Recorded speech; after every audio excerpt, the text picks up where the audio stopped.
जय श्री राम भाइयों।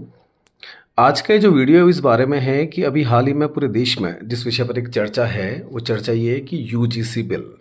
इसका मतलब हो गया कि यूनिवर्सिटी ग्रांट्स कमीशन। ये जो यूजीसी जो संस्थान है ये ऐसा चाहता है कि कॉलेजेस के अंदर यूनिवर्सिटीज़ के अंदर जाति धर्म या लिंग के आधार पर किसी के बीच में भेदभाव नहीं हो। ये तो बिल्कुल ठीक है और इसी को यूजीसी बिल कहा जा रहा है। इसमें क्या होगा कि इसके अंदर एक एंटी डिस्क्रिमिनेशन सेल भी बनेगा। एंटी डिस्क्रिमिनेशन सेल का एक काम होगा वो ये देखे कि ये सारी चीज़ें ठीक से अप्लाई हो रही है कि नहीं हो रही है। तो इसकी वजह से जो कॉलेजेस या इनके यूनिवर्सिटीज़ के जो प्रोफेसर्स होंगे, टीचर्स जो होंगे, उनकी अकाउंटेबिलिटी बढ़ जाएगी, यानी कि उनकी जो जवाबदारी है वो ज़्यादा बढ़ जाती है। उनका ध्यान पढ़ाई से हटता है और इन चीज़ों पर जाना लाजमी है। अब इस बिल को लाने के पीछे मकसद तो चाहे कुछ भी हो सकता हो, लेकिन मेरे कहने का मतलब सिर्फ इतना सा है कि इसके अंदर जो नियम बनाए गए हैं वो इतने संतुलित हों कि किसी के साथ भी नाइंसाफ़ी ना हो।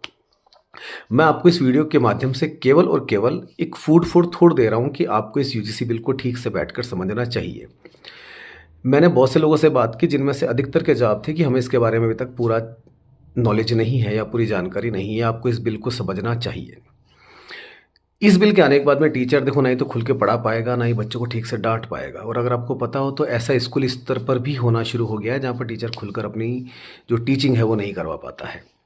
और मेरे कहने का मतलब ये था कि कानून जब पहले से ही था इन सब चीज़ों को लेके, डिस्क्रिमिनेशन को लेकर, तो अब नए कानून की ज़रूरत कहाँ पड़ी। और मुझे इस कानून के अंदर शिक्षा में सुधार की नीयत तो सरकार की कम लगती है, इसमें राजनीति मुझे कुछ ज़्यादा नज़र आती है। क्योंकि ये सारे जितने भी नियम बने हैं ये सब कागज़ पर तो देखने में अच्छे लगते हैं, पर इन सबको एग्जीक्यूट करना बहुत मुश्किल हो जाएगा। That is what I think that this is not feasible.